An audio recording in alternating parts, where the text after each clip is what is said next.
Gaur aholku txiki batzukin nator, pixkat gaur egun dauden mito faltsu hauei buelta emateko, eta aholku hauen artean garrantzitsuna iruditzen zaitena da dieta proteikoak.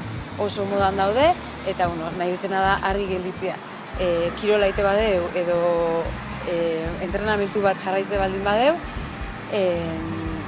gure dietak karbohidratotan oinarritu berdula. Azkenen gorputzak hortik ateatzen dulako berdun energia. Egunian zehar, saiatu berdeu 5 ordu egiten. Azkenen horrela lortuko duguna da, gorputzak egun guztia zehar energia izatea. 5 ordu horietatik garrantzitsuna gozaia. Azkenen modan jartzen nahi da, gozaldu gabe entrenatzea. Eta horrekin lortuko den gauza bakarra izango da alde batetik errendimendu baxua lortzea, eta beste batetik muskulatura galtzeko arriskua. Suplementazioa.